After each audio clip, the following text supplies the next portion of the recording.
Tere neljapäeva hommikut! Oleme taas eetris oma ESG strateegia e-praktikumiga. Seekord siis kolmandal korral oleme jätkuvalt siin kahekesi. Marko Siller Sustineerest mina ja Mina olen Paula-Kristel Kaljula. Ja 1,5 tundi võtame siis viimase kolmandiku sellest kokkulepitud e-praktikumidest, et rääkida teile ära suures plaanis see, kuidas niimoodi hea tava kohaselt ja terviklikult siis ESG ja kestlikkuse teemade juhtimisele oma organisatsioonis läheneda võiks.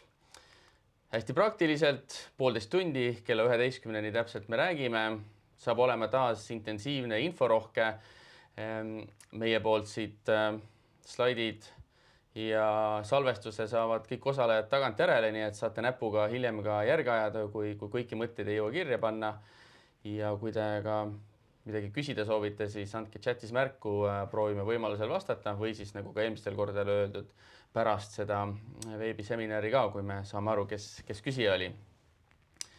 Aga lühidalt veel ennem kui me alustame tänase päevaga kokku võtta, mida me nende e-praktikumidega lubanud oleme. Me oleme lubanud, et me aitame teil kaardistada hetkeseisu ESG teemadel. Oleme andnud selleks töölehe ja loodetavasti olete saanud seda ka teha. Hüpates korraks siin slaidil paremale oleme siis ESG teekaarti juhendanud teil, kuidas seda võiks siis koostada ja konkreetsemaid eesmärke, mõõdikuid seada. Ja täna siis räägime rohkem sellest, et kuidas siis selline strateegia tervik sellest kokku teha, nii et need kaks webinari on meil toimunud ja täna siis võtame sellist, kui me varem rääkisime võib-olla sellest fookuse seadmisest ja praktilisemast osas, siis täna proovime sellise tervikliku katuse sellele tekitada. Aga hästi lühidalt, et tuletada meelde teile, kes te olete siin varem osalenud või siis kui mõni teist osaleb täna ka esimest korda, siis tõesti paari slaidi ja paari minutiga üle käia see, mis teekonna me siin kahel eelmisel korral oleme läbi käinud, siis jah, me alustasime suurest pildist, rääkisime lühidalt sellest, millised ühiskondlikud ja keskkonnaalased väljakutsed meil nii-öelda ühiskonnana ees seisavad ja kuidas see suur pilt ju tegelikult ja miks me üleüldse neist teemadest räägime, algab ju sealt pihta. Rääkisime esimesel korral ka sellest, et millised on sellised turudraiverid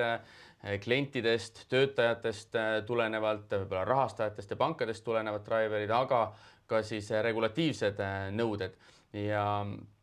rääkisime seal nii sellest, et meil on Euroopa roheleppe all sellised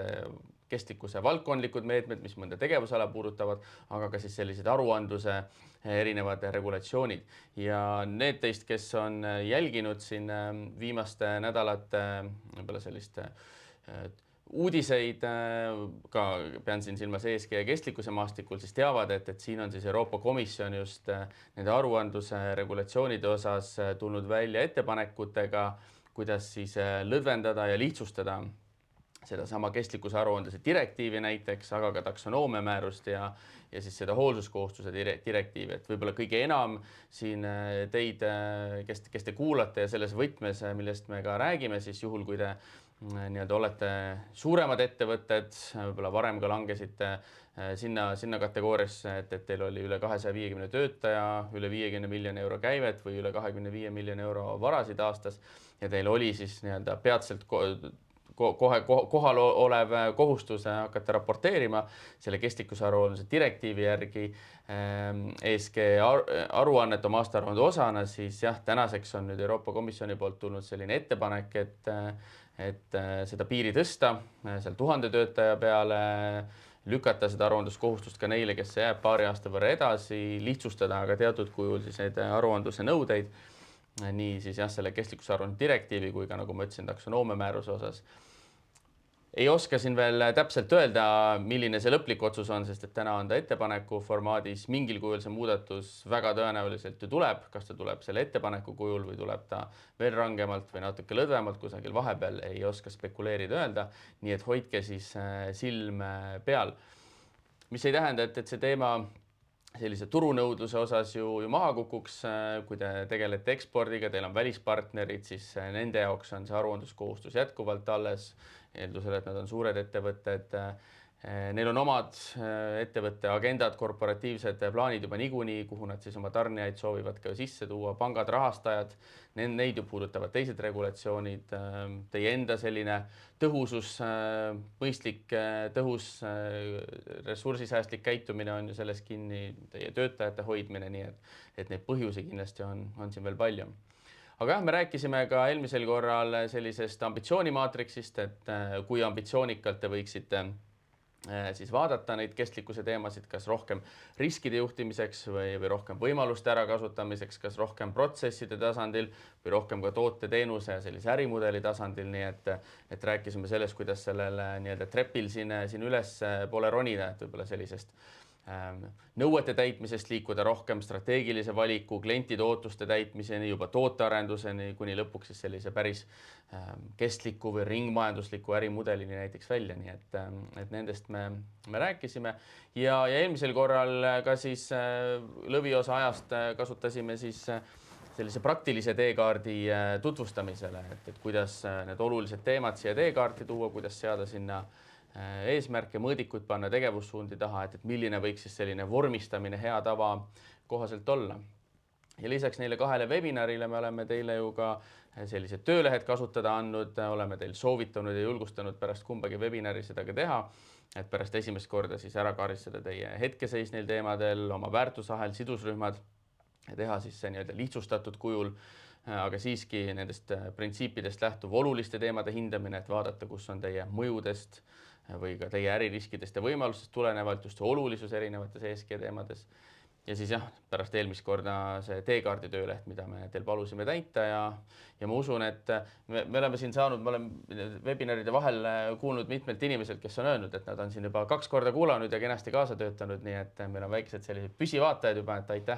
aitäh teile ja loodetavasti olete kõik saanud ka kas siis kaasa töötada nende töölehtedega või vähemalt selle sisse piiluda ja kuidagi haakida seda sellega, mida teie täna oma ettevõtetes teete, vähemalt mingilgi kujul seda üle võtta ja sealt õppida. Nii et see on see, mida me oleme seni rääkinud, aga läheme nüüd tänasesse teemasse, et nagu ma ütlesin, aitame teil täna sellise tervikkatust luua ja viime teid täna läbi siis selle, et milline see hea tava kohaselt üks selline terviklik strateegiadokument võiks olla, kui te tahate sellist formuleeringut teha, et hakkame samm-sammult siit vaikselt minema. Paula teeb kõigepealt kiire ülevaate. Ja kõigepealt jah, sihuke kiire pilk sellele, et milline see dokument üldse nii-öelda välja näeb, millistest plokkidest ta koosneb ja siis läheme juba oluliselt detailsemalt sisse, toome sinna ka siukseid illustreerivaid näiteid, mis aitavad ka teil endal seda sisu sinna luua. Aga jah, esimesed sellised 2 plokki on siis sellised rohkem tehnilised, nad võtavad selle dokumendi võib-olla rohkem kokku. Palju siit on teil ka juba tegelikult tehtud, ma kuvan need ka juba siia ette ära. Et esimene osa ongi sihuke kontekst ja piirid, nagu ikka sellistel võib-olla strateegilistel või siis sellistel juhtimissüsteemi puudutavatel dokumentidel see alati seatakse, et mis piiridest me räägime, mis teemadest me räägime, keda kaasame ja nii edasi. Ja siis see, mida me ka eelmisel korral veidi puudutasime, et mis see siis selline ambitsioon või visioon teil olla saab. Aga jah, nagu ma ütlesin, siis nendesse vaatame kenasti sisse ka. Teine oluline osa, millele me täna oluliselt rohkem keskendume, ongi siis need juhtpõhimõtted erinevate siis ES ja G teemade ulatuses. Selle jaoks ongi siis igal teemal oma plokk. Ja iga teemaplokk jaotub omakorda tinglikult selliseks nii-öelda 2, et tulebki formuleerida selline peapõhimõte, selline juhtpõhimõte, mis siis võtab kõik keskkonnateemad siis näiteks teie valdkonna või teie ettevõtte jaoks kokku. Aga siis sellele lisaks soovitame ka sellised võib-olla alam eesmärgid või alam sellised põhimõtted ka koostada, et millele te siis päriselt keskendute, et seda juhtpõhimõtet siis päriselt järgida ja nende selliste eesmärkideni võib-olla jõuda või seda ambitsiooni täita. Ja niimoodi siis nii keskkonnateemadele, sotsiaalsetele kui ka juhtimisteemadele oma plokk. Seal on kohati näiteks sotsiaalsete teemade plokis ongi erinevad sidusrühmad eraldi välja toodud, et oma töötajad, siis on tarbija, kogukond ja ma ei mäleta, kas oli 4. veel. Ühesõnaga, mis teie jaoks on relevantne, see jätke sisse, mis võib-olla kogukond, kui ei olnud teie jaoks oluline mingil moel, siis võite selle täiesti vabalt välja jätta, et see dokument on teie oma, ta peabki olema teie nägu ja hõlmama just neid teemasid, mis päriselt teie jaoks siis oluline on. ja viimane plokk, aga kindlasti mitte vähem oluline, on siis see elluviimise plokk, millel ka detailselt sisse vaatame, aga ka just, et mis te siis päriselt teete, et seda strateegiat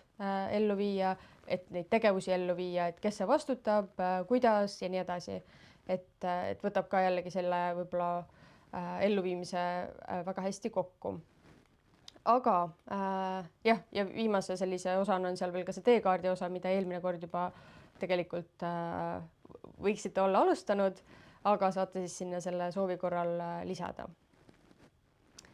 Vot, aga miks siis sellist tervikdokumenti võib-olla koostada, et tegelikult ju see tegevuskavu ju annab teile väga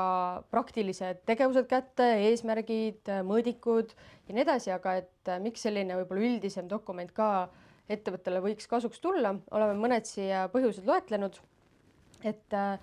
üks võikski olla see, et ta annab sellise võib-olla pikaajalisema vaate, et kui need praktilised tegevused ja see tegevuskava annab sellise võib-olla aastase, 2-aastase sellise nii-öelda nägemuse, et mis tegevused ellu võiks viia, kuhu me võiksime välja jõuda, siis katusdokument võiks anda siis sellise pikemaajalise suuna, et selline 5+ aastat, et kus te siis turul positsioneerute ja nii edasi. Siis loomulikult see ambitsioon, millele eelmine kord rohkem keskendusime, aga millega täna Marko lahti võtab, et mis see siis päriselt tähendab, et kas te jääte sinna tasandile, et järgitegi neid minimaalseid võib-olla seadusandlikke nõudeid, minimaalseid kliendinõudeid või te päriselt tahate sellist kuidagi turgu raputada, nagu enne Marko siin seda väljendit kasutas, et päriselt midagi uut luua, neid ühiskondlikke probleeme sisulisemalt lahendada. Ta tekitab tegelikult sellise ka põhimõtete nii-öelda kogumi, et mil moel te siis päriselt nende teemadega tegelete. Ühest küljest kindlasti need tegevused, mis teil juba selles tegevuskavas kirjas on, aga ka üleüldiselt, et mille alusel te siis neid tegevusi ka planeeriksite, ressursse jaotaksite ja nii edasi. Ja loomulikult ka sellised võib-olla ettevõttesisesed kokkulepped, et kes siis mida teeb, millest lähtub ja nii edasi, et ka jällegi, et ühiselt aru saada, millele see fookus siis hoitakse ja mis on võib-olla veidi rohkem tagaplaanil. Ja viimaseks siis ka, et loomulikult see on ka hea selline kommunikatsioonivahend, et kuna ta selliselt kompaktselt selle kestlikkuse teema teie jaoks kokku võtab, siis seda on ka hea ja ülevaatlik kommunikeerida olulisematele sidusrühmadele, olgu siis need nii majasisesed, et tegelikult ka ju töötajatele tuleb seda kommunikeerida, aga siis ka tegelikult välised, et olgu see siis juba mainitud rahastajad, omavalitsused, kliendid, kes iganes selle info vastu huvi võiksid tunda. Ja siin punase kommentaarina veel ka, et meie oleme teda selliseks kestlikkuse strateegiaks nimetanud, aga ega sellel strateegial sellist võib-olla ühest terminoloogiat või niisugust sisu kokku lepitud ju ei ole või reguleeritud mõistet, et paljud nimetavad ka seda poliitikaks näiteks, aga need elemendid on siis suuresti kattuvad. Ma tegelikult paari lausega siia tahtsingi öelda, et kindlasti see strateegiadokument, millest me täna räägime, on ühelt poolt selline sisuline ja annab sellise suure raami ja katuse või kes tahab ka vundamendi kogu asjale, kust poolt te vaatate. Et kindlasti see on, ma ise nimetan selliseks veduriks seda võib-olla, aga teiselt poolt just see viimane punkt, mis Paulo ütles, et kui see teekaart, millest me eelmine kord rääkisime, on teie enda jaoks võib-olla praktilisem, tehnilisem, detailsem, ta on selline töödokument ja seda te muudate, ta on teil organisatsiooni siseseks kasutamiseks teie tiimile, teie töögrupile, siis see, millest me täna räägime, võiks olla ka selline väljapoole kommunikeeritav, kus te annate nüüd selle sõnumi ja just seda te saategi ka väljapoole kasutada, et kui keegi küsib, et kuulge, et aga mis on teie ettevõtte kestlikkuse agenda või eesmärgid või strateegia, siis see on see, mida te siis saate näidata ja kirjeldada. Just, et võib-olla see klientide jaoks ei olegi oluline nii väga see, et kuidas te midagi seirate või milliseid praktilisi tegevusi te ellu viite, vaid et just see põhimõte või selline katuseesmärk, mida te siis saavutada tahate. Vot, aga siit lähme natuke tehnilisemaks edasi, nagu ma ütlesin, siis sellel strateegiadokumendil on mitu osa. Esimene osa sellest ongi kontekst ja piirid, et hästi kiirelt käime siit selle üle, aga siin see esimene punkt ongi see, et mis selle dokumendi enda eesmärk on, et selle peaksite enda jaoks siis nii-öelda välja mõtlema, et mis sellist sisulist eesmärki ta siis kannab. Siin me siis ei räägi sellest, et me tahame jõuda kliimaneutraalsuseni või täielikult ringmajandavaks, vaid just see, et mis see dokument meile eraldiseisvalt siis nii-öelda annab, et kas need ongi need ühised kokkulepped, ühise keele rääkimine, kestlikkuse edendamine ettevõttes, et mida ta siis omakorda nii-öelda kannab. Üks näide ka, LHV näitel, nemad nimetavad seda dokumenti endal poliitikaks, aga et mis see siis poliitika neil siis, mis eesmärki see siis nii-öelda omab, et ongi siis niisugune ESG teemade edendamine LHV siseselt, igapäevastes ülesannetes, tutvustada siis neid põhimõtteid, kellel iganes see siis nii-öelda huvi peaks pakkuma ja nii edasi, et ka jällegi sellises ulatuses, sellises võib-olla kontekstis võiksite enda jaoks ka siis mõelda, et mille jaoks te selle strateegia koostanud olete. Vot jah, ja siin on väike märge ka selle kohta, et me oleme sellised abistavad küsimused ka sinna töölehele pannud. Kõikidel loomulikult vastama ei pea, aga nad peaksidki aitama teil siis seda nii-öelda suunda kätte näidata, et mil moel siis mõelda see eesmärk enda jaoks ka välja. Teine oluline osa siit on siis ulatuspiirid, sellest ka natuke juba rääkisin, aga just, et kas need ongi siis konkreetsed nii-öelda asukohad, millest me räägime, millele see strateegia nii-öelda rakendub, kas need on teie kindlad mingid tegevusalad ainult, millele see rakendatakse, et alati ju ei pea nii-öelda terviklikult käsitlema, aga võib-olla siis mingid nii-öelda lülid olete ära juba katnud ja siis selle siin defineerida saate. Ja siis loetleda välja siis oma need olulised sidusrühmad. Loomulikult võite ka siia seda nii-öelda konteksti natuke juurde lisada, et mis võtmes need sidusrühmad olulised on, et ka mitte lihtsalt loetleda võib-olla märksõnadega, vaid jällegi siduda need oma selle äritegevusega, selle kestlikkuse eesmärgiga ja nii edasi. Ja siis see oluliste teemade plokk samamoodi, et ka jällegi seniks võiks olla see teil nüüd tehtud, küll aga kui ei ole, siis saate loomulikult selle siia lisada ja täiendada. Et mis need siis teemad on, mitte siis enam need kõik kestlikkuse teemad, mis seal selles kaardistuse ülesandes olid, vaid just need, mis teie jaoks siis esile kerkisid ühel või teisel põhjusel. Mõned näited ka ja samamoodi on selles nii-öelda mallis ka teil näited ette tehtud, et lihtsalt kohendage siis need kindlasti enda järgi, et sõna-sõnalt võib ju ka liuga lasta, aga pigem ta peakski olema ju teie käekiri, ikkagi teie sisuga. Aga jah, siin esimene ongi siis selle ulatuse ja piiride kohta, kus Marko highlightis ära ka selle, et kas see dokument siis kehtibki siis väärtusahela üleselt, millest me ka ju rääkisime, et see printsiip võiks rakendatud olla, et arvestate ka sellega, mis toimub enne teie tegevust ja ka peale teid. Ja siis samamoodi jällegi, et kas te olete kõiki mõjusid, riske ja võimalusi nii-öelda arvestanud või jällegi piirdunud võib-olla ainult sellise mõjude tasandiga seni, et ka see on igati okei. Jällegi niisugune ambitsiooni küsimus siit ka, et kui palju te olete valmis siis selle nimel pingutama.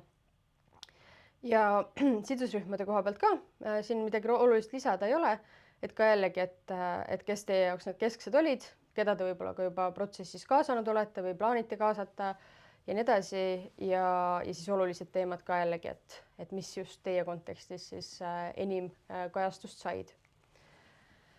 Jah, ja üks kommentaar siis ka, et julgustaks kindlasti neid teemasid kuidagi koondama või siis nimetama ka selle järgi, kuidas te ise oma maja siseselt räägite, et võib-olla te ei räägigi sellistest, näiteks töötajate teemade puhul, et ei räägigi töötajate töötingimustest, aga te räägitegi mingist talendiprogrammist või muudest sellistest asjadest, et kindlasti julgustaks ka seda siia sisse tooma, et siis ta on ka jällegi rohkem teie oma, teil on endal ka niisugust, loote rohkem seoseid selle dokumendiga, et ta ei ole niisama selline hästi kuiv ja kuidagi eemale tõukav dokument teie jaoks. Vot, aga siit liigumegi järgmise ploki juurde. Ja ma selle Paula viimase mõtte juurde veel tahtsingi öelda, et meie oleme siin ju ka eelmises webinaris andsime teile ette selle oluliste teemade nimekirja, nii nagu ta sellest Euroopa kestlikkusaruande standardist ka tuleb. Ja seal need teema pealkirjad võivad natukene kohmakad ja sellised formaalsed olla, nii et sõnastage nad tõesti enda omaks. Meile näitame siin mõnda näidet ka, nii et siis näete, kuidas see võiks siis ka näiteks välja näha. Aga jah, et kui see oli selline tehniline plokk ja sellises dokumendis võib-olla annab selle lugejale siis aru saama, et mis piiridesse on loodud ja mida sealt oodata on, siis nüüd me läheme juba tõesti rohkem sisuliseks ja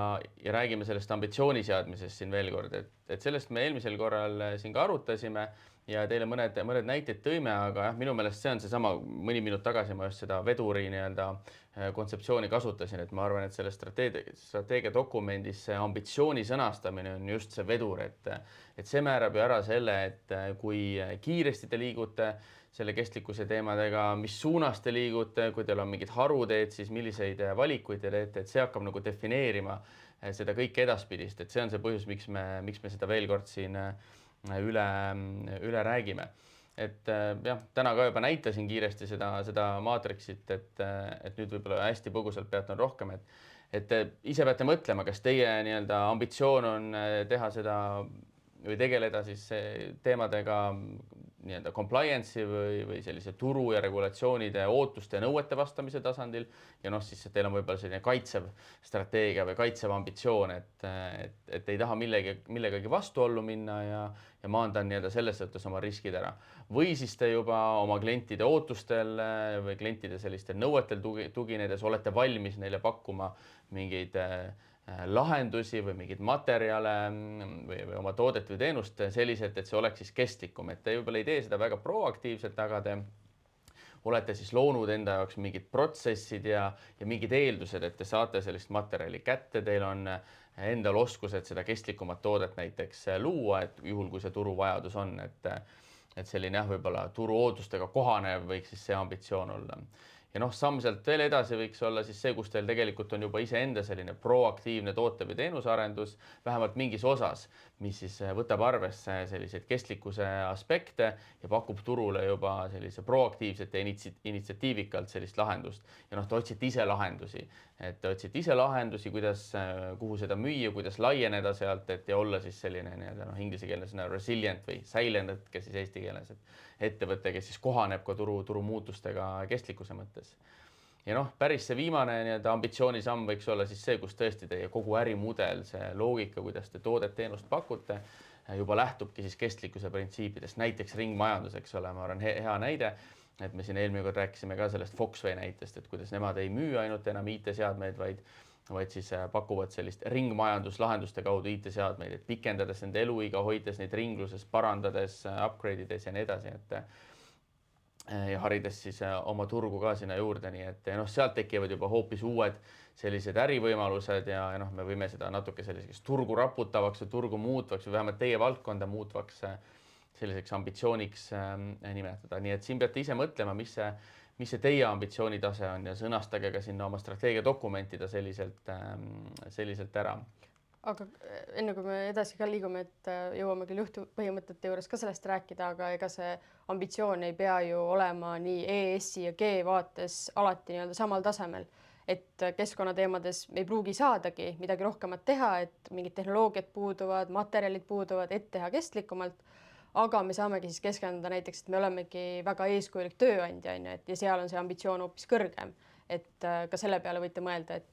et milline ambitsioon ühes, teises või kolmandas valdkonnas siis olla saaks. Just. Ragn-Sellsi grupi näidet ka, see väike kastike trepp seal vasakul, mis pärines nende 2022. aasta kestlikkuse aruandest, kus nad siis ütlesid, et nende jaoks on see teekond selles suhtes, et kõigepealt tuleb enda negatiivsed mõjud kontrolli alla saada, siis teise sammuna saab sellest selline strateegiline eelis nende jaoks ja noh, siis see nii-öelda ülim tase nende jaoks on olla siis nii-öelda activist company, nagu nad seal ütlevad, et selline turu eestvedaja. Ja see parempoolne jälle pärineb siis nüüd nende 2023. aasta aruandest, aga räägib suures plaanis sama sõnumit edasi, et see on siis see nii-öelda kirjeldus, kus nad on iseenda sellist kestlikkuse ambitsiooni kirjeldanud ja ma mõned tahud tahtsin siit välja tuua, me ei hakka seda kõike siin läbi lugema, kes tahab, saab ise sinna luubiga rohkem sisse vaadata. Aga noh, nemad näiteks kirjeldavad selles ambitsiooni sõnastuses ära selle, kuidas nende ambitsioon on siis adresseerida mingeid selgeid ühiskondlikke probleeme või väljakutseid, et noh, nad seal näiteks toovad välja selle, kuidas erinevate ressursside või materjalide siis kaevaldamine ja töötlemine on väga suures osas noh, nii-öelda süüdi siis kliimamuutustes, elurikkuse kaos ja üha halvemas nii-öelda ligipääsetavuses puhtale veele paljudes maailma piirkondades, et noh, nemad ütlevadki, et nende ambitsioon on viljeleda seda kestlikkust selliselt, et see adresseerib, see pakub lahendusi siis just sellistele suurtele ühiskondlikele probleemidele. Ja teiseks nad selle kõrval siis kirjeldavad ka ambitsiooni lahti läbi sellise ärimudeli muutused, kus nad kirjeldavadki, et nad on selles transformatsioonis või muutuses siis sellisest tavapärasest jäätmekäitlusettevõttest, et korjan selle olmeprügi kokku ja sõidutan kuhugile ladestamisele või põletamisele. Et muutuses siis ettevõtteks, kes päriselt seda ringmajandust viljeleb läbi selle materjali ringluses hoidmise, et neil on ka seal erinevad ärisuunad, kuidas nad siis seda teevad, nii et kirjeldavad oma ambitsiooni läbi selle. Ja kolmandaks veel siis ka läbi selle, kuidas nad soovivad selles kõiges olla nii-öelda liider või eestvedaja, seesama see activist company, kui selle ülal vasakul oleva kasti juurde tagasi tulla, et omas valdkonnas tõesti selline nii-öelda luua neid uusi standardeid ja seda uut mõtteviisi, et nad ei pruugi selle juures ju olla isegi ainsad, ilmselt ei olegi, küll väga paljud teised selle valdkonna ettevõtted sedasama teevad, aga jällegi, et igaüks võib-olla siis mingis omas nišis, nii et soovivad eest vedada ja olla see nii-öelda vedur seal siis. Tõime ka eelmine kord ühe näite Eestist, Verston, teedeehitus ja teedehooldus-ettevõte ja noh, jällegi paslik ka siin kontekstis üle korrata, et nende kogu ärivisioon, mitte nüüd kestlikkuse visioon, vaid kogu ärivisioon on siis olla 34. aastaks Euroopa juhtiv ettevõte just sellise jätkusuutliku taristu rajamisel, et nad on hästi tugevalt toonud seda ambitsiooni, et olla Euroopas oma valdkonnas nii-öelda liider just sellise kestliku, jätkusuutliku, keskkonnahoidliku teedeehituse ja siis ka teede korrashoiu alal. Et ka selline väga selge ambitsiooni sõnastus ja nemad on siis ka need, kes on ütleme, väljendanud seda võib-olla sellist kirjeldavamat ambitsiooni ka läbi ühe mõõdetava eesmärgi, kuidas nad vähemalt saavad mõõta seda, et mida see jätkusuutlikkus, mida see kestlikkus seal siis tähendab, et seesama slaidil olev 80% vähendatud süsinikuheide teedeehituses ja teedehoolduses. Siin jah, see baasaasta millega võrreldes ei tule välja, aga ilmselt ta siis selline umbes 10 aasta nii-öelda ambitsioon neil on alates siis enam-vähem tänasest või siit eelmisest aastast. Et sellist, meil ka seal töölehel oleme ka teid julgustanud sõnastama sellist üldist ambitsiooni, mis võib-olla ongi natuke selline kirjeldavam sisu, aga mõelge ka selle peale, et kui te saate sellise võib-olla võtta sealt teekaardist välja ühe sellise suure katuse eesmärgi, mida te ka mõõta suudate, et kuidas te seda ambitsioonile suudaksite ka mingit hinnangut anda, et kas te olete seda saavutanud just sellise kestlikkuse mõttes, siis noh, ma arvan, et see võiks olla näiteks üks näide, kuidas seda teha, et sageli see süsiniku alaalgi ilmselt on vähemalt keskkonnateemades selline üks nii-öelda ülevaid katusmõõdikuid, mis kindlasti ei kata ära kõiki keskkonna aspekte, jah, see on ka tõsi, aga võib-olla siiski kõige laia nii-öelda haardelisem. Näitasimegi Sileni näidet, ei hakka siia ka pikalt täna sisse minema, Eesti väike sisuliselt ikkagi väikeettevõtte, 50 inimest umbes neil töötab, toodavad siis neid vaikusekabiine või vaikusebokse. Ei hakka siin pikalt siia sisse minema, aga kes tahab, siis loeb lihtsalt ka näide sellest, kuidas nemad on sõnastanud enda kestlikkuse ambitsiooni siis 2 tasandil, öelnud, et nemad nagu pühenduvad nii protsessi tasandil kestlikkuse edendamisele, protsessi selline tõhusus, materjali kasutus, energiakasutus ja nii edasi, aga teiselt poolt siis ka see toode ise, toode või nende puhul mingit pidi ka teenus juba, et see oleks siis disainitud, koostatud ja turule pakutud selliselt, et see toode ise läbi kogu oma elukaare siis neid kestlikkuse aspekte kannaks, et tõesti alates materjalidest kuni siis selle kasutusaja võib-olla ressursi tarbimise ja eluaja lõpuni välja, et mida me selle tootega seal lõpus saame teha, et sellest ei saaks lihtsalt jääda, aga tegelikult jah, siia juurde ka sellised ringmajanduslikud lahendused, kus me ainult ei müü neid tooteid, vaid anname neid rendile pikema või lühiajalisemalt, näiteks pakume sinna juurde mingit parandusteenust ja nii edasi, nii et saad seda kestlikkuse ambitsiooni kindlasti vaadata mitmel tasandil. ja noh, natukene seda sama väljendab ka siin üks välisnäide, mida me oleme toonud ja täna paaril korral veel toome, Daiwa House, nad ei ole ka mingi tohutu suur ettevõte, mõnesaja töötajaga, toodavad siis selliseid moodulmaju ja noh, näide sellest natuke kinnitus sellele, mida Paula siin ennem ütles, et see teie ambitsioon saab võib-olla väärtusahela erinevates etappides olla ka veidi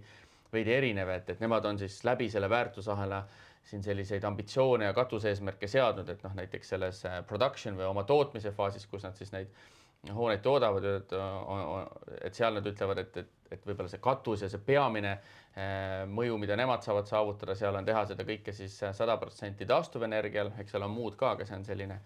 võib-olla põhikatuse eesmärk, siis see use või kasutusaeg, seal nad on öelnud, et noh, 100% nende hoonetest on siis seal mingisuguses kestlikkuse programmis sees, et mis siit otse välja ei tule, aga neil on seal oma selline kontseptsioon taga. Ja siis, eks ole, kui need hooned on ühel hetkel, siis jõuavad ka eluea lõppu või et siis nad on öelnud, et 80% nendest materjalidest nad saavad suunata uuesti ka taaskasutusse uute hoonete tootmiseks ja ehitamiseks, et ei lähe siis need nii-öelda raisku, et kuhugile lammutusse seal lõpus, et ei tuleb jälle tootmisesse see ressurss tagasi, nii et jah, näide sellest, kuidas seda ambitsiooni sa saad ka seada võib-olla väärtusahela etappidele erinevalt või siis tõesti, nagu Paula ennem ütles, et vaatad keskkonnateemasid ja sotsiaalseid seal natukene erinevalt. Ja veel viimane mõte siia läbi, mille veel seda kestlikkuse ambitsiooni võiks väljenduda. Siin on ka siis Windowmasteri tootmisettevõtte näide, jällegi hoomatava suurusega meie jaoks on mõnesaja töötajaga. Et nemad on siis kõige muu hulgas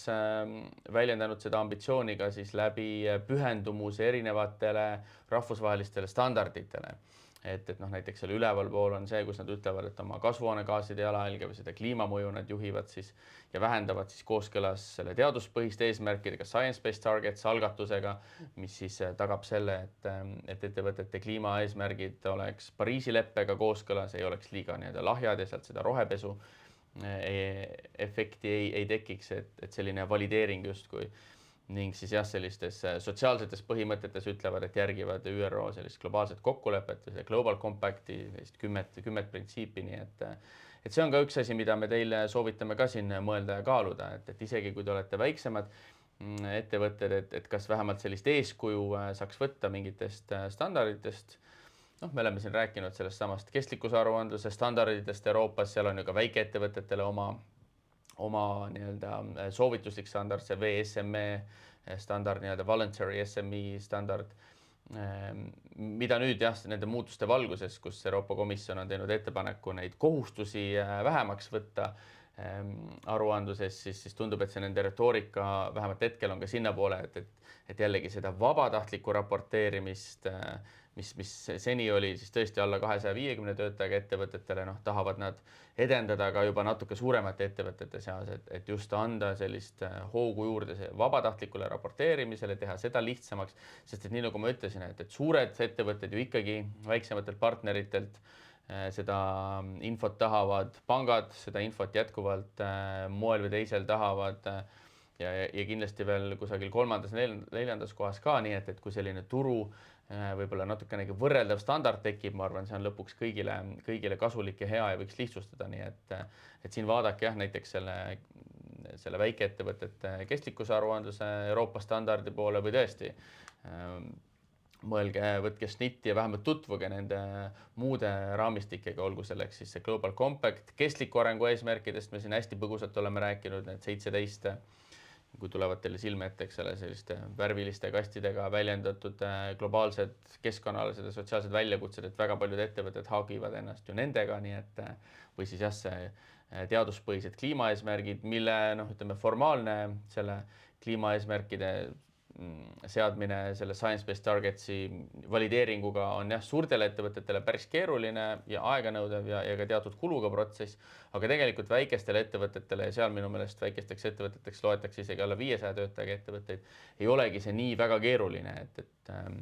et kellel see nagu näiteks kas või turuvajadustest lähtuvalt oluline on, siis võiksite seda täitsa kaaluda. Jah, ja julgustuseks võib-olla nii palju ka, et alguses esimene 2-3 aasta võib-olla on see niisugune keerulisem, aga siis ta juba tõenäoliselt on nii käpas, et juba oluliselt lihtsam. nii et mõelge, selline hea strateegiadokument kindlasti sisaldab seda, et mis see teie katusambitsioon on, nagu see vedur, nagu ma siin mitu korda olen öelnud, et ma arvan, et sealt hakkab väga palju pihta, kui te päriselt seda sõnastama hakkate, võib-olla on keeruline sellest kohe alustada. Võib-olla te peate seda detailsemat tööd ära tegema, seda teekaardi tööd ja panema seal neid põhimõtteid paika, millest me kohe räägime ja siis te jõuate selle nii-öelda ambitsiooni kuidagi lõpliku formuleerimiseni, aga jah, et pange igal juhul paika, sest et ma arvan, et teil on ka, me oleme siin öelnud, et on ühelt poolt selline avalikustamiseks, te annate välja sellise sõnumi oma partneritele, mõnes mõttes ka lubaduse, aga ma arvan, et ta on teil vajalik kindlasti ka ju organisatsiooni siseselt, et me saame asjadest erinevalt aru, eriti siis, kui me neid kirja ei pane, nii et mida selgemalt olete te ka ära fikseerinud, seda selgem on teil arusaam ka ju ettevõtte siseselt, et kuhu suunas me liigume, mis tempoga me liigume, nagu me ütlesime, et see peaks toimima ka sellise filtrina, et kui te hakkate nüüd mingeid tegevusi planeerima, seda teekaarti, siis selle kaudu te saate panna filtri, et kui need ambitsioonikad, kui kanged peavad olema teie juba need detailsemad eesmärgid ja tegevused, nii et ilma selleta, ma arvan, teil sisemiselt valitseb ka selline väike nii-öelda segadus. Just. Aga lähme edasi järgmise teemaploki juurde, milleks on siis juhtpõhimõtted. Ja siin ka siis peatume siis pikemalt veidi, et käime ka mõned näited detailsemalt läbi, aga nagu enne ka kuvasin, siis siin see ka jaotub ES ja G teemadeks ja mis need siis siit sellised nii-öelda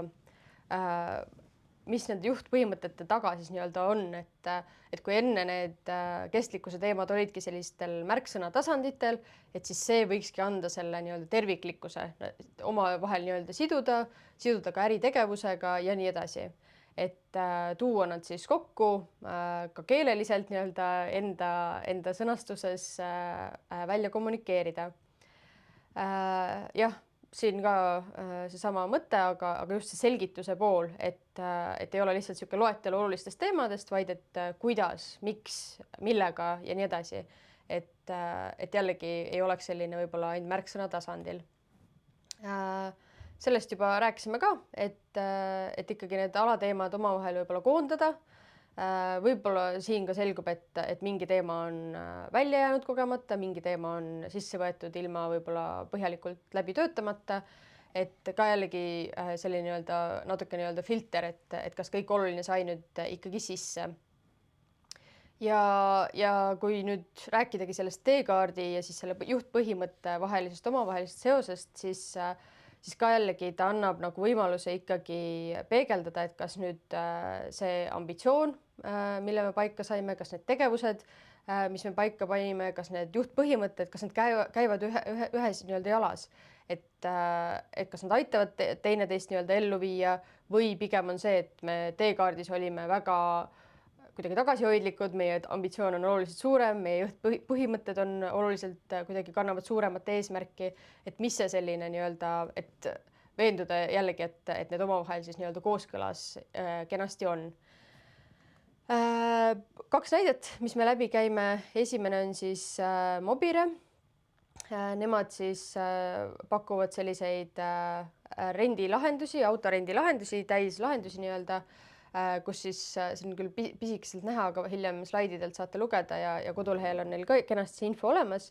et miks nende jaoks siis see kestlikkus nii-öelda oluline on, et nad on siin ka kirjeldanud, et see on varem ka tegelikult neil tööprotsessides läbi käinud ja nii kindlasti ka teie puhul, et ta mingil määral juba kaetud on, aga ei ole võib-olla sellist nii-öelda jällegi seda terviklikkust või seda süsteemsust seal taga, et kuidas päriselt siis neid kestlikkuse teemasid siis edendada ja toovad siis siin selle olulisuse välja ja selle visiooni all siis kajastavad ka oma sellist ambitsiooni poolt, et kus nad siis näevad, et nad turu lõikes siis nii-öelda paikneda võiksid, arvestades siis siin oma konkurente, seda tegevuspiirkonda ja nii edasi. Et hästi sihuke ka lihtsas keeles, ei ole üldse selline juriidiline, ka jällegi nende enda nii-öelda käekirjas välja toodud, et mitte see, et me seisame ühiskondlike probleemidega silmitsi, vaid et ka jällegi, et kuidas see nende äritegevust siis puudutab.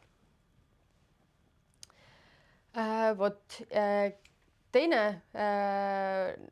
niisugune olulisem näide siit on siis ka kestliku sõidukiparki puudutav. kus siis siin nad ongi juba selle keskkonnateema nii-öelda võtnud summaarselt nii-öelda kokku, kirjeldanud jällegi ära selle konteksti, et mis ulatuses nad siis neid keskkonnasõbralikke valikuid saavad teha,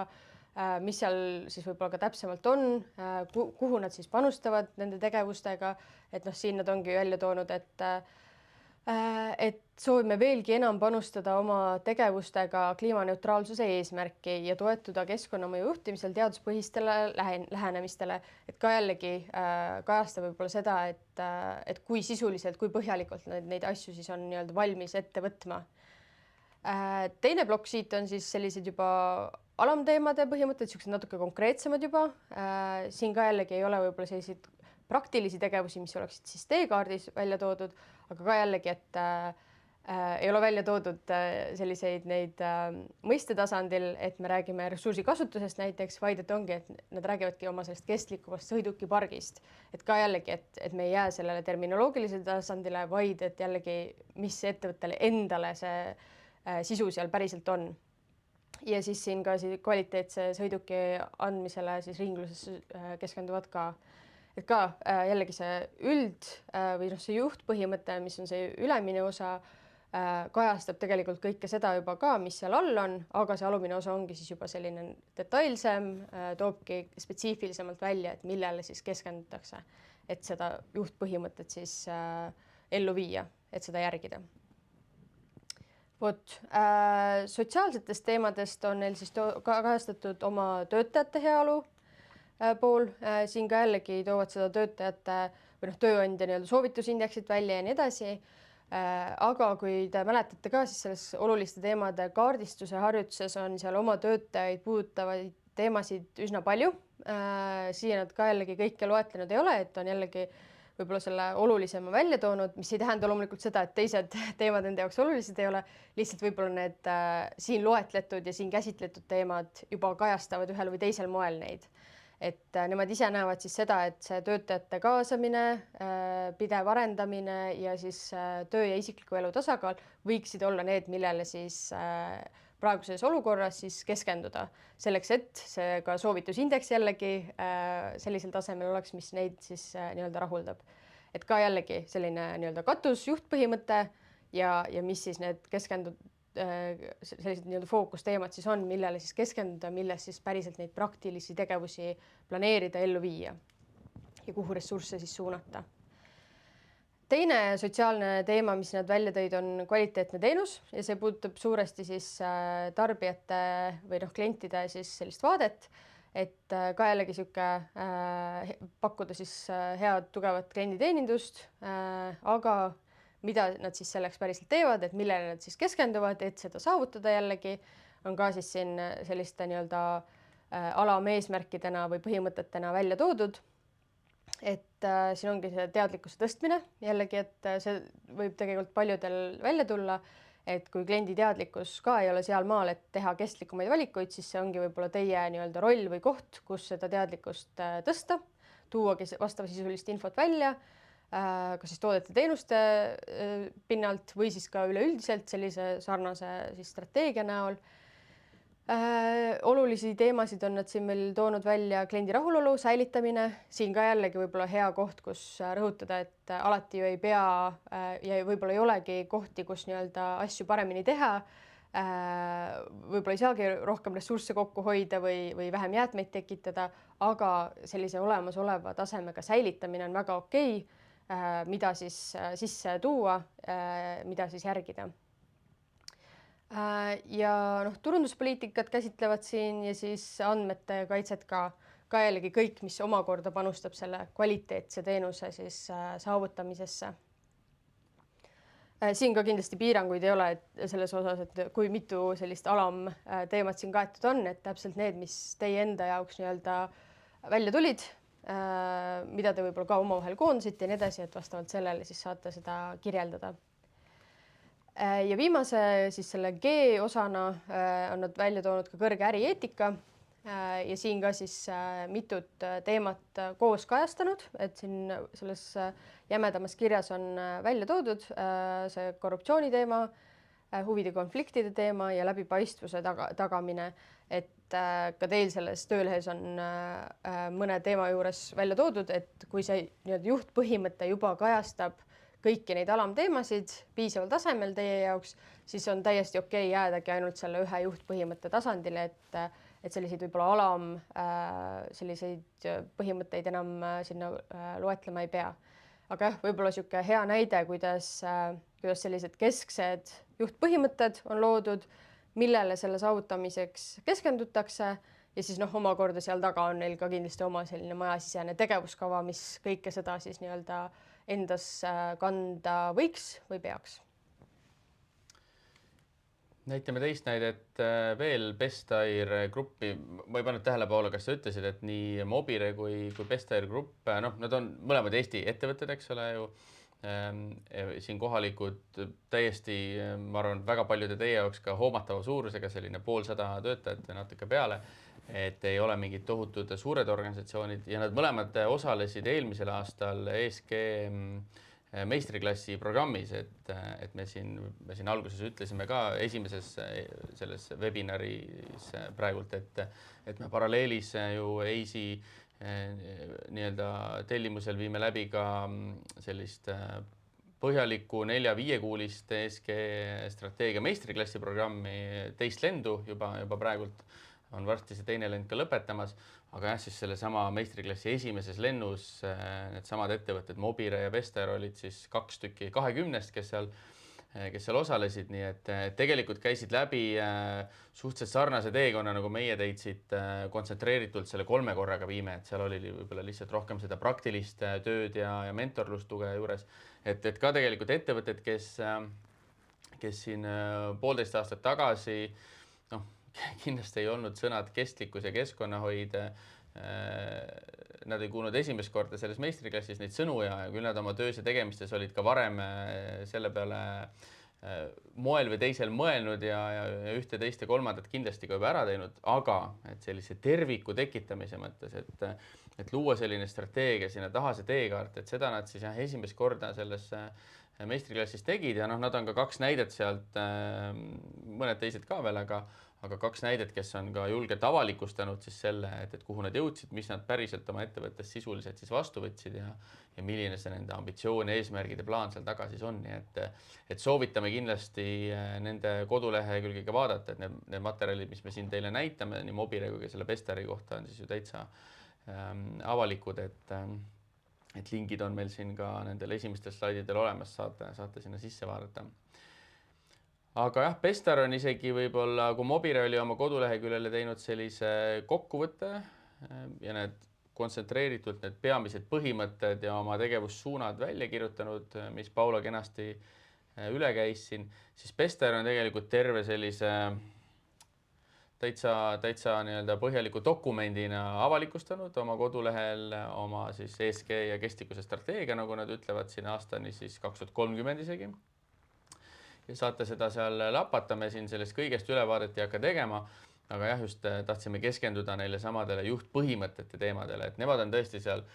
kõik need esimesed plokid ka, mis me rääkisime siin selle strateegia eesmärk ja piirid ja sidusgruppide olulised teemad ja ambitsioonid, et see kõik tuleb kenasti sealt läbi, aga jah, keskendume siin sellele põhimõtete teemale ja näiteks keskkonnateemades nemad on siis jaganud siin 2, et esimene on kliimamuutuste vähendamine, kus nad siis ka kirjeldavad ära üldiselt, et mis on siis see juhtpõhimõte, millest nad juhinduvad ja kliimamõju vähendamisel ja siis ka toovad välja, et mis on need konkreetsemad alategevused selleks või sellised alasuunad, et nad räägivad seal logistikast ja transpordist, nad räägivad seal taastuvenergia nii-öelda kasutusest, pakendi säästlikematest lahendustest, eriti oma toodete seal transportimisel, aga räägivad ka selle 3. alapunktina seal just sellisest klientide võib-olla teadlikkuse tõstmisest, selline taastuv, kuna nemad, Bestair jäi ütlemata, et nemad ju müüvad turule, pakuvad sisuliselt selliseid küttelahendusi, et õhk, vesi ja õhksoojuspunpasid, ja ühtest muud ka ilmselt, aga see on nende põhitöö, et tõsta ka siis turuteadlikkust sellisest säästlikumatest küttelahendustest, mida siis nemad ise ka ju muu hulgas pakuvad, nii et see on ka osa nende sellisest agendast. teise teemana nad küll on pealkirjastanud selle nii-öelda jäätmemajandusena, aga kui sinna sisusse vaadata, siis tegelikult on seal juttu ringmajandusest ja üks nii-öelda Bestairi väga, ma arvan, kõige suurem idee ja selline katuse eesmärk,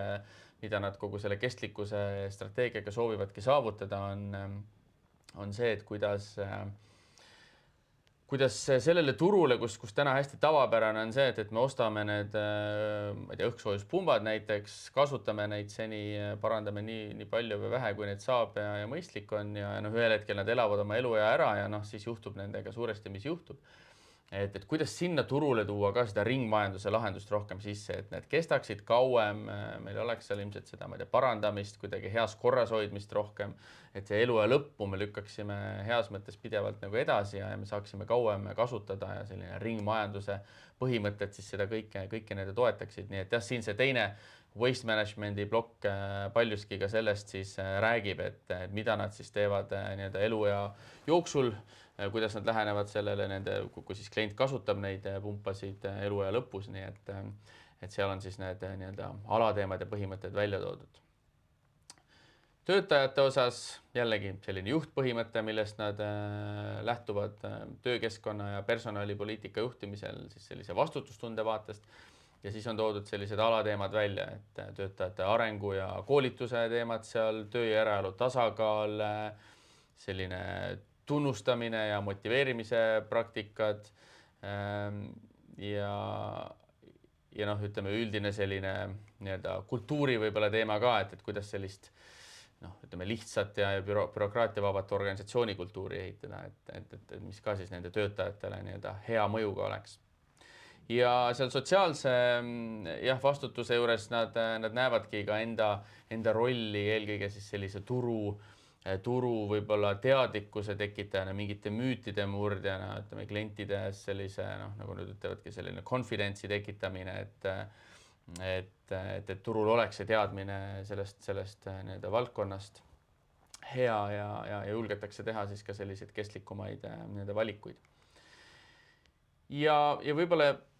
veel selline huvitav näide nende puhul on see, et kui see näiteks see Mobile näide ja üleüldse, kui me palju vaatame seda governance plokki, et sageli seal on selline ja ilmselt täiesti õigustatult üldiselt see põhimõte on see, et me käitume eetiliselt, ei lähe kaasa seal korruptiivse käitumisega, oleme ausad, läbipaistvad, järgime seadusi, maksame makse, tasume arveid ja nii edasi, eks ole. Et selline ütleme normaalse ärihügieeni tase üldiselt pannakse sageli kirja, siis see Bestair on siin hea nagu näide sellest, et kuidas nemad on siis ka toonud selles governance dimensioonis selle põhilise võib-olla suuna eelkõige välja läbi sellise poliitilise aktiivsuse või kuidas me võiksime seda eesti keelde tõlkida, et selle mõte on ka see, et nad näevad ka enda rollina ja ühe enda fookusena seda, et nad ka seda selliseid kestlike kütte- ja energialahenduste teemalist sellist, ma ei tea, lobitegevust peaksid tegema, et meil oleks nii-öelda Eestis või ka mujal nende turgudel siis sellist rohkem toetust ka nendele teemadele, et mis on selgelt ju ka nende enda ärihuvi, aga lõpuks, kuna sellel on ka positiivne keskkonnamõju, ressursisäästu efekt, siis kindlasti on ta õigesse kohta pandud lobitegevus, nii et ma arvan, hea näide selles, et kuidas selline koostöö võib-olla sidusrühmadega, koostöö kogukondadega, turuga, aga ka selline poliitika ja regulatsioonikujundajatega, et see saab olla osa sellisest põhimõtetest või tegevussuundadest, mida me selles governance teemadel siis viljeleme ja teeme näiteks. Aga nüüd üks siia lõppu hästi lühidalt ka seesama Taiva House'i näide, mis siis ei ole ju Eesti näide, et lihtsalt siin on üks nurk, mida me tahtsime ära rääkida, et nemad on sellise üldise, siin on näide nende siis sotsiaalsetest põhimõtetest ainult, et nad on öelnud oma sotsiaalsete teemade sellise juhtpõhimõttena välja seal, et esiteks nad tahavad olla siis selline eeskujulik, eesrindlik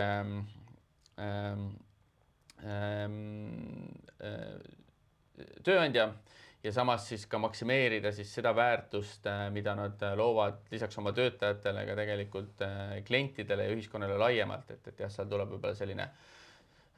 ütleme, hoonete kättesaadavuse küsimus, kuna nad erinevad hooned pakuvad, hoonete kättesaadavuse küsimus siis erinevate ühiskonnagruppidele,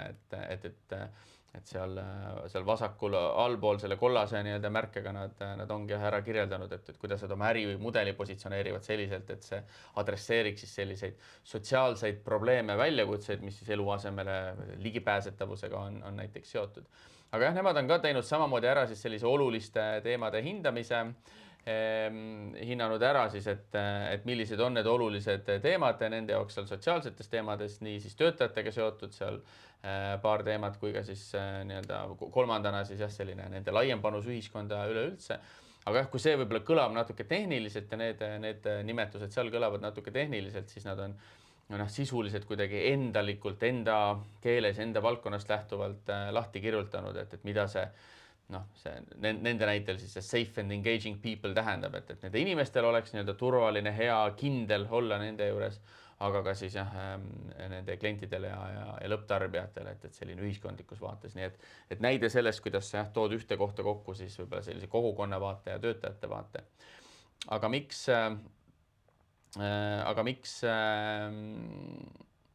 me selle näite tahtsime tuua, siis nemad on sinna kohe juurde liitnud ka selle teekaardi,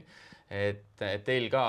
et see asi liiga ka selliseks kirjeldavaks ja abstraktseks jälle jääks, siis muidugi nende põhimõtete juures peaksid nüüd olema ka need konkreetsed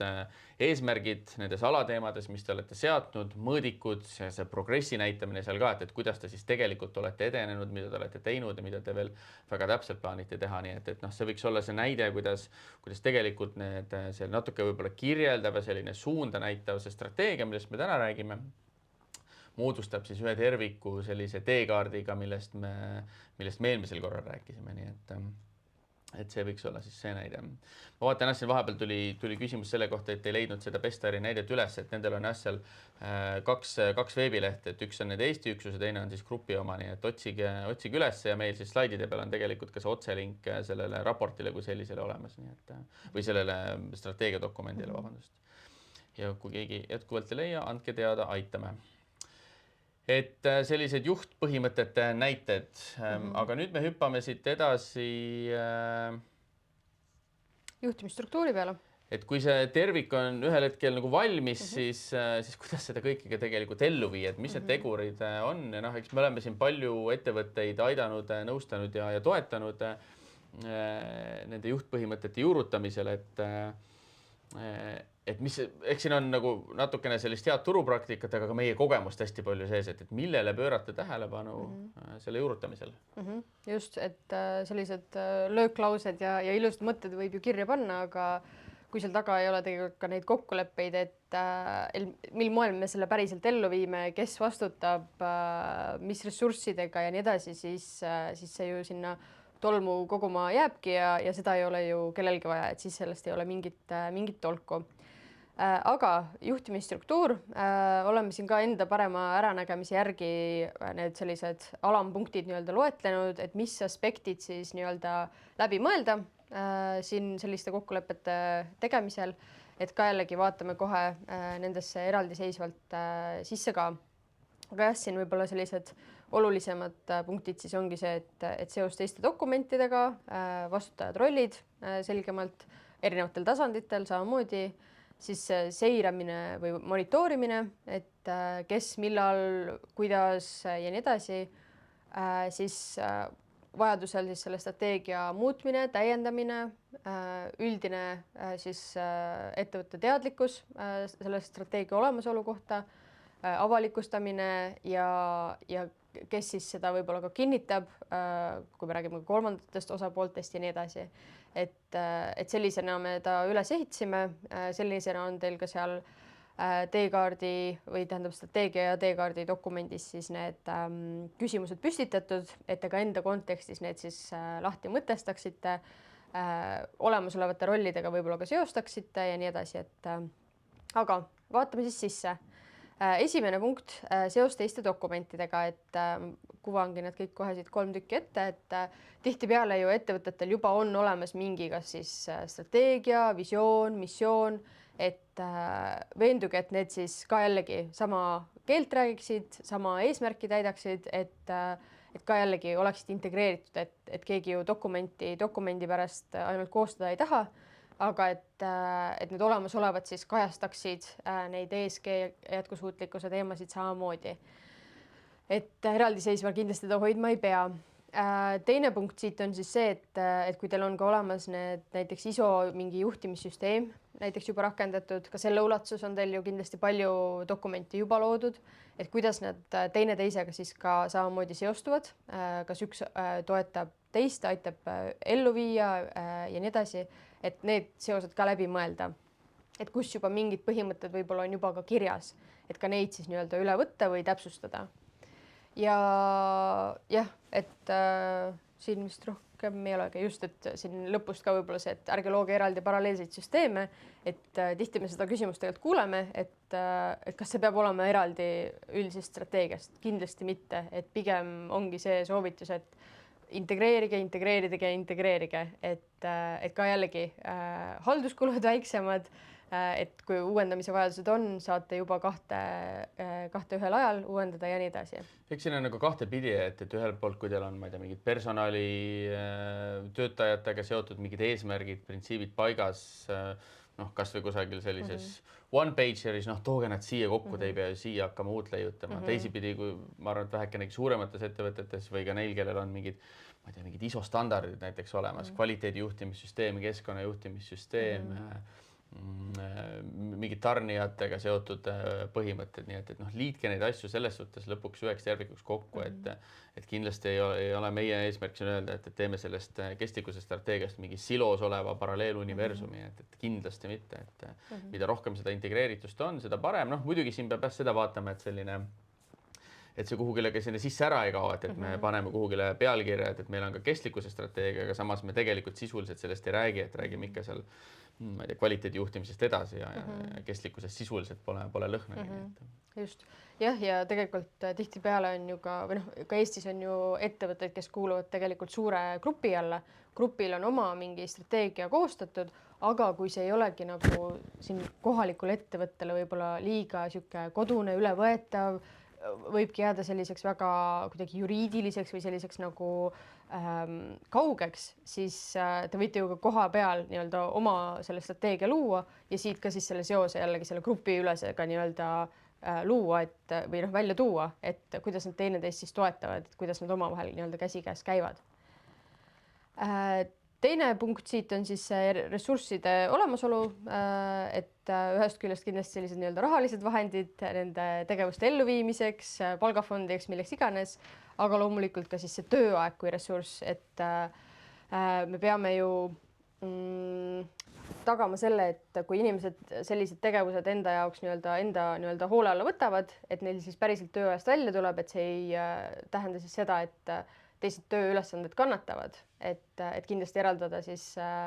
spetsiifiline aeg ka nende ülesannetega tegelemiseks. Jah, see viimane on võib-olla üks selline hästi klassikaline, et kui soov võib olla, kui ressurssi ei eralda, siis ega asjad ei liigu ja siis nad lükkuvad kogu aeg edasi, nii et jah, meil siin eile just toimus meil ka selle strateegia meistriklassi, kus meil klassiruumi koolitused on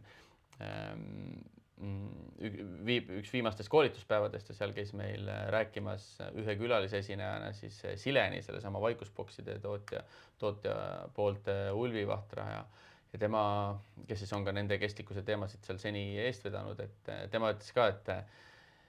et võib-olla need ambitsioonid olid ja on jätkuvalt suuremad, aga see liikumise tempo sageli on selles suhtes ikkagi raskem, et asjad võtavad aega ja eks see paljuski hakkab ka kinni sellest, et kui palju me sinna ressurssi eraldame, et ma arvan, nemad on isegi hästi lähenenud, aga siiski nad ei ole ka suur ettevõte ju, nagu ma ütlesin siin ennem nende slaidi juures, et ikka 50 inimest umbes ja natuke peale, et seda aega tuleb leida ja me näeme, et paljud ettevõtted ikkagi juba on siin värvanud endale või loonud kas siis ka sisemiselt liigutades inimesi natuke ümber selliseid kas poole kohaga või osakoormusega, aga mõned ka juba täiskohaga ametipositsioone. Et mina ütleksin küll oma kogemusest lähtudes, et kui on juba selline ma ei tea, 200-400 inimest pluss organisatsiooni suurus, siis sinna ikkagi väga palju on juba nii-öelda need eeski ametikohad tekkinud. Väiksemates ettevõtetes, seesama Silenel oma 150 töötajaga, et nemad täna on öelnud, et nad esialgu katsetavad sellise osa või poole koormusega siis ESG koordinaatorid, nii et kes kuidas siin lahendab, aga jah, ma arvan, et see aja eraldamine on lõpuks oluline, nii et ja ma arvan, et eks nende regulatsioonide võimaliku ja tõenäolise muutuse valguses, mis siin aruandlust puudutavad, et eks hästi palju neid positsioone on loodud siin, ma arvan, ka aruandluse nii-öelda nõuete täitmiseks, nii et eks see on ka nüüd tuleb tõele näkku vaadata, sisemine ilmselt selline korrastamise küsimus, et mis on nende inimeste nii-öelda roll täpselt siis ka edasi, et mingil kujul see aruandlus ilmselt jääb, et aga jah, tuleb nii-öelda läbi mõtestada, et kus need positsioonid kõige enam saaksid väärtust luua ka edaspidi. Ja see on kindlasti üks sellistest punktidest, mis vajab ka ajas nii-öelda täpsustamist, nagu sa ütlesid ka, et Silen esialgu proovib poole kohaga nii-öelda inimesega hakkama saada, aga eks nad siis ka ju jällegi peegeldavad, vaatavadki, et kas see töömaht saab täis või ei saa täis ja nii edasi, et see on natukene ka selline katse-eksitusmeetod, et kui palju ühel või teisel nii-öelda seda vajadust on. Just. Aga jah, siit jõuamegi nii-öelda inimeste juurde, et lõpuks ega asjad ei saa ellu siis ilma selleta, kui ei ole vastutajaid ja eestvedajaid. Et jah, selline vastutus juhtide tasandil on see märksõna, et mis korra slaidid kadusid ära, aga küll tulevad kohe tagasi, et räägin siit edasi. Et jah, lõpuks ega otsuseid tehakse nii-öelda seal tasandil, kus saab ressursse eraldada, et juhatuse ja nõukogu tasandil kindlasti, kui on ka siis nõukogu või omanikud, eks ole, ettevõttel igal juhul, et ma arvan ka seal tasandil peaks seda vastutust nii-öelda jagama, et oleks selge, kellel siis lõplik nii-öelda vastutus on ikka, eks ole, juhatus ja väiksemates ettevõttes omanike tasandil, aga et kuidas see täpselt kestlikkuses siis ka seal väljendub, siis et jah, et milline on täpsemalt siis nendega roll, nii et ja kuidas nad käsitlevad ja kuidas nad tegelevad nende teemadega, kas mingitel regulaarsetel juhtkonna koosolekutel vaadatakse teemasid üle, et selle võiks siis kindlasti ka paika panna. Teine, mis seal juures on see, et kui see juhtide ja juhtkonna roll peaks olema kindlasti paika pandud, siis tegeleda ka sellega, et kes siis igapäevaselt tegeleb, kes igapäevaselt vastutab nende teemadega, kas on, nagu me siin hakkasimegi natuke Paologa juba rääkima, et kas on mingi juhi positsioon seal, on seal mingi osakoormusega koordinaator, mingi spetsialist, on kuidagi väljaspoolt see sisse ostetud, nii et me oleme näinud, et selline igapäevase koordineerija või regulaarse koordineerija vajadus ikkagi on ja seal ka hästi selgelt ära defineerida, et mis see vastutus ja rollid täpsemalt on. Ja siin tuleme jälle selle aja juurde tagasi, et kui te võtate mõne täna tööl oleva inimese positsiooni ja sinna nii-öelda juurde panete täiendavad ülesanded, aga lisaaega ei eralda, et siis seda ilmselt ei saa nii-öelda elluviimist ka nii edukalt loota ja oodata. Et meil vist paraku need slaidid on jätkuvalt kogemata kadunud. Jah, võime korra niisuguse väikese restardiga äkki enda arvutist teha, vaatame äkki siis tulevad tagasi. Nii, ma ei tea, kas jätkuvalt. Aga me siis räägime selle jutu siit lõpuni ja saate need slaidid tagantjärele kindlasti ka, et jah, siin lihtsalt slaididel tuli praegult meil üks näide ka siin Harju Elektrist, et küll võib-olla suurema struktuuriga ettevõtte kui enamus teist, aga ei midagi liiga hiiglast, nii et nende struktuur on ka ju tegelikult selle kestlikkuse osas nii-öelda lihtne, et lõpuks lõppvastutaja on seal nii-öelda juhatuse tasandil ja siis neil on eraldi seal kestlikkuse eestvedaja, aga just, et kuidas sellesse kestlikkuse või ESG töögruppi siis kuuluvad võib-olla ka nende valdkondade esindajad, kus siis nende jaoks need kõige olulisemad teemad on, nii et kui ka teie hakkate sellise ühe võib-olla eestvedaja juurde ka väikest töögruppi tekitama, mis on kindlasti meie soovitus, siis jah, et võib-olla selle asemel, et seal mõelda, et kes on need sädeinimesed või entusiastid, kes tahaksid seal kaasa lüüa, siis mõelge selles suhtes ikkagi pragmaatiliselt, et mis on need funktsioonid või need ametipositsioonid, kelle töö kõige enam seostub, noh. Ilmselgelt, kui teil on keskkonnajuht tööl, siis tema võib-olla mõnel juhul siis tootearendus või ostu ja nii-öelda tarneinimesed eelkõige või haldusjuhtimine, personali pool kindlasti, nii et see võib-olla on siis see inimeste ring, et see võib teil ettevõteti natukene erinev olla. Ja noh, siin teine näide ka Framerist võib-olla siia sisse ei hakka minema, aga veel kord, et see ei peagi väga nagu keeruline olema, et aga jällegi, et mida kõrgemale me läheme, selles suhtes need omanike ja nõukogu poole, siis võib-olla selline strateegiate väljatöötamine, kinnitamine ja ka siis see nii-öelda seire või monitooring, et kas me liigume sellel rajal ja kuidas see kõik ka meie finantseesmärkide ja üldiste ärieesmärkidega seotub, saab olla seal. Sellise igapäevase ja nagu lõpliku vastutuse võtab ju tavaliselt nii-öelda juhatus või siis laiendatud juhtkond ja siis jah, sellisel kestlikkuse juhtrühmal või töörühmal saab olla siis roll tuua see info kokku, tuua need inimesed kokku, tegeleda reaalselt nende teekaartide elluviimisega, eesmärkide elluviimisega ja noh, sellisest regulaarset infot vahetada, nii et eks see hästi klassikaline on, et käiakse seal, ma ei tea, kord kuus või kord 2 kuu jooksul koos selle töögrupiga, tehakse selle ülevaateid, et mis igaüks oma ülesannetest tegi ära eelmisel perioodil ja mida siis järgmisel perioodil tehakse ja noh, mis on need hetke need võib-olla sõlmpunktid ja võtmeküsimused, mida peab siin lahendama, nii et me oleme siin ettevõtetelt ka palju kuulnud, et võib-olla kui selle ja noh, teame ka omast kogemusest ju, et kui selle teekonnaga päriselt nagu alustada, siis noh, üks on jah, need hästi konkreetsed tegevused, et hakkame seal energiakasutust optimeerima, hakkame jäätmekäitlust üle vaatama, tegeleme tööohutuse edendamisega, ma ei tea, seal mingi ärieetika koodeksi töötame välja, et noh, hästi sellised vertikaalid juba, et jah, see on kindlasti üks asi, aga ikkagi see kogemus on, et alguses see töögrupp peab tegelema sellise süsteemi loomisega, tuleb see struktuur üle, et see luua, kes need inimesed on, et nendele saaks aeg eraldatud. Teiseks hästi palju on siin juttu olnud andmetest, eks ole, kuidas ma saan need vajalikud andmed kätte, et monitoorida või hakata üldse monitoorima seda edenemist, et selle andmete kättesaadavusega tuleb tööd teha laiemalt oma organisatsiooni kaasamisega, kuidas ma veel teisi inimesigi kaasan, kuidas ma seda teadlikkust tekitan, et selline horisontaalsete süsteemi tasandi teemade tekitamine on kindlasti selline esimesed seal sammud. Ja kindlasti soovitaks siin ka jällegi mõelda juba olemasolevate praktikate ja tavade peale,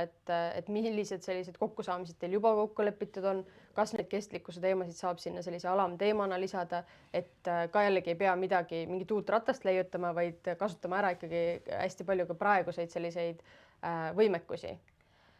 Aga siit edasi lähme siis järgmiste selliste juhtimisstruktuuri puudutavate teemadega.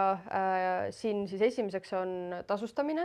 et selliseks praktikaks võiks ühel hetkel kujundada ka see, et kas siis sellisele juhtkonna tasandile või siis ka võib-olla osakonnajuhtide tasandile see töötasu või tulemustasu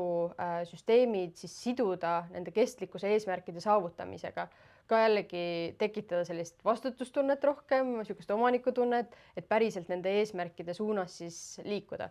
Loomulikult see on iga ettevõtte enda selline otsustuskoht ja ongi igati okei, kui see jääb ka nii, kuidas teil hetkel on, aga selliseks suuremas pildis võiks see selline võib-olla praktika olla. Siis loomulikult vajalikud oskused, teadmised, seotud võib-olla ka sellise ressursi poolega, aga ka jällegi, et sihuke eestvedajate vaade, et kas need, kes seal siis sellist võib-olla võtmerolli võtavad, kas nendel on siis vajalik kogemus või kvalifikatsioon olemas, et noh, siin Eestis ju ka paljud ülikoolid ja teised asutused on ju erinevaid neid ESG juhtide programme teinud ja muid koolitusviise teinud. Aga ka üldiselt sellised võib-olla täiendkoolitused konkreetsematel võib-olla teemadel, kas siis töötajate teemadel või keskkonnateemadel, et ka need nii-öelda kättesaadavaks teha vajadusel ja üleüldiselt selline, et isegi kui majasiseselt võib-olla seda teadlikkust veel ei ole, seda kogemust veel ei ole, et siis teha vähemalt need vajalikud välised ressursid kättesaadavaks, et kas siis konsultantide näol näiteks, kes saab siis olla selline nii-öelda sparring partner, et kellega neid asju koos läbi rääkida, ideid koguda, läbi mõelda neid, või siis ka sellised võib-olla spetsiifilised võib-olla analüüsid, mida väljas tellida, et kas siis jällegi töötajaid puudutavad mingid teemad, keskkonnateemasid puudutavad teemad, et ka jällegi, mis ka tegelikult aitab seda võib-olla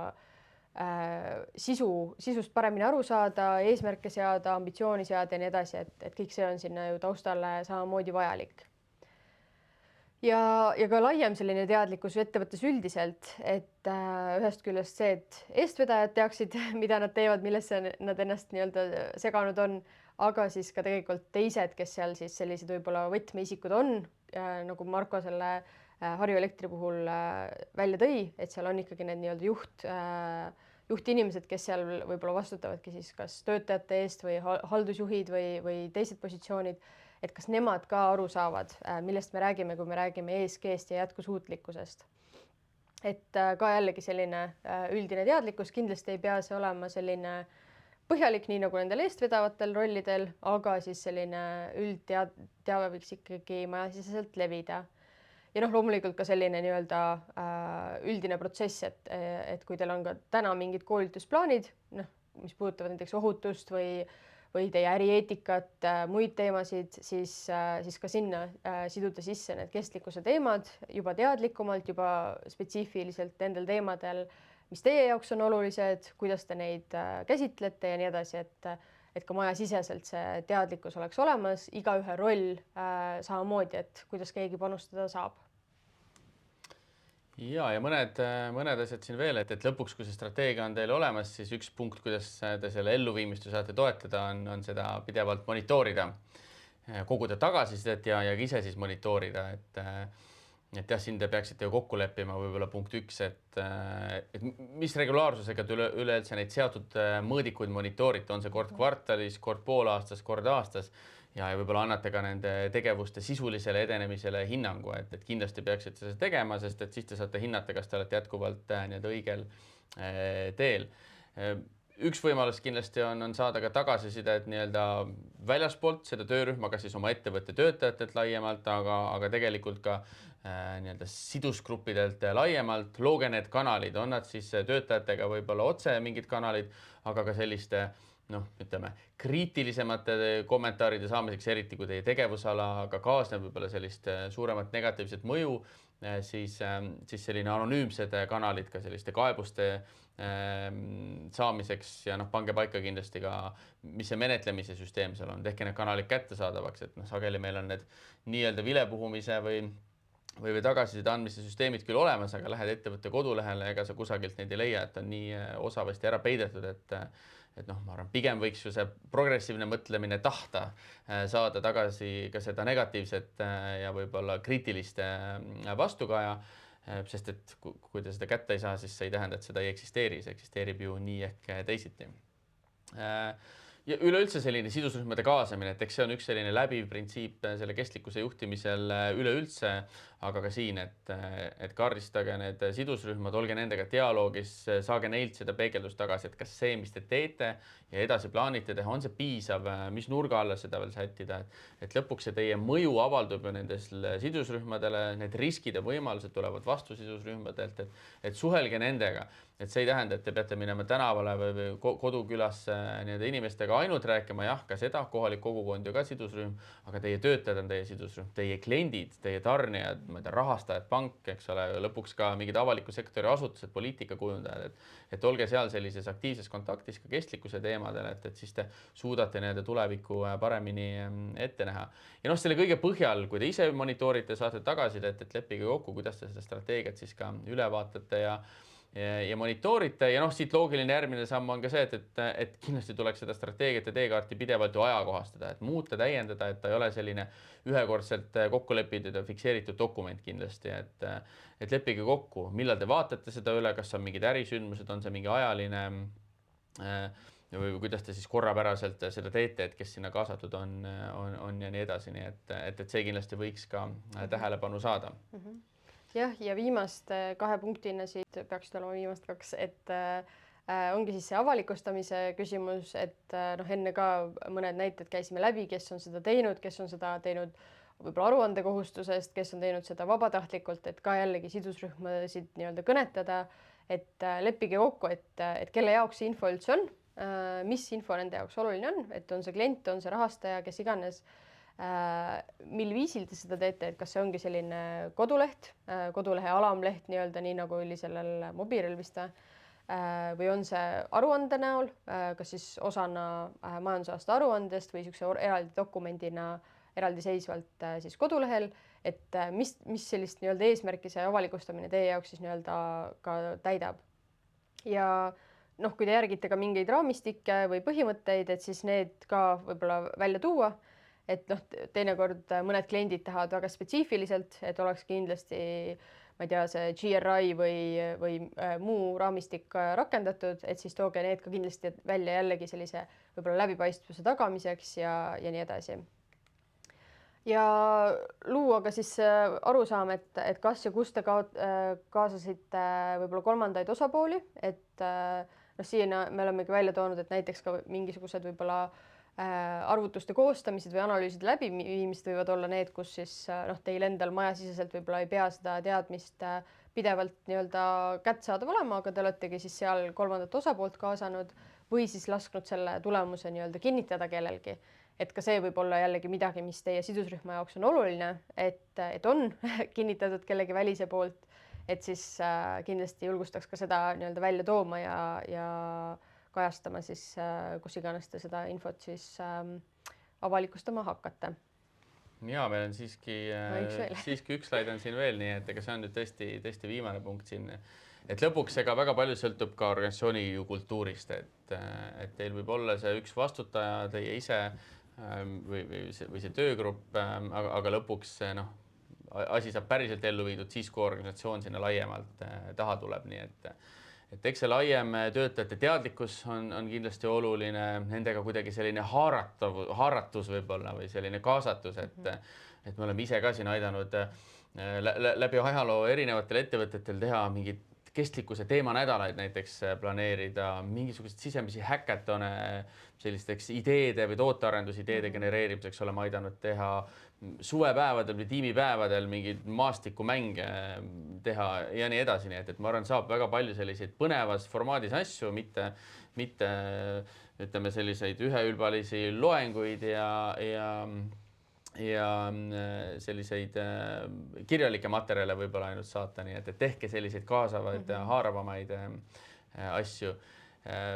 Ja noh, lõpuks on oluline ka, et töötajad laiemalt teavad, mis teie eesmärgid on, mis need ambitsioonid on, kuhu te tahate jõuda, kuidas te hindate iseennast ettevõttena, et ma arvan, see läbipaistvus selles osas on kindlasti väga oluline. Ja noh, lõpuks juhime läbi eeskujude ju nii, et lõpuks ettevõtted juhtidest, juhtkonna nii-öelda sellisest retoorikast, eeskujust hakkab see väga palju pihta, nii et kala mädaneb ikka peast ja ronge veavad ikkagi vedurid, nii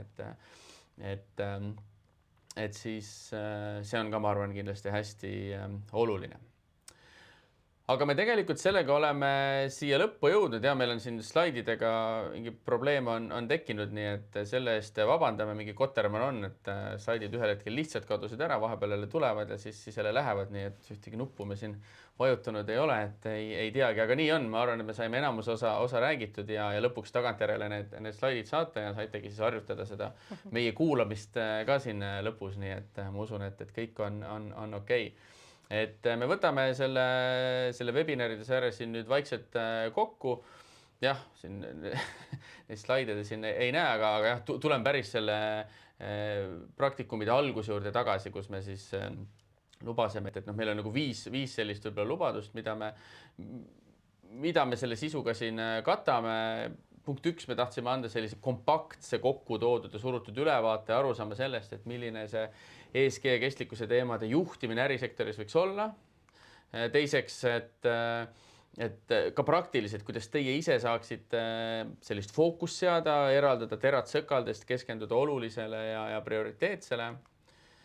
Kolmandaks, panna paika siis sellised suure suuna ja eesmärgid, kuhu te soovite jõuda, kui suur see teie ambitsioon on,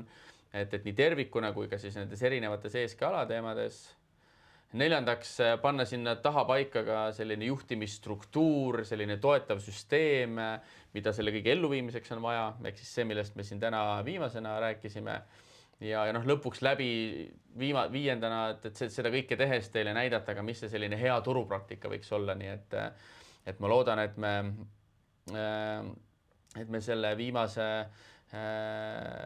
või kogu selle 3 praktikumiga see viimasesse punkti jõudes oleme siis suutnud neid 5 punkti täita, nii et näete, selle peale tulid slaidid ka jälle tagasi,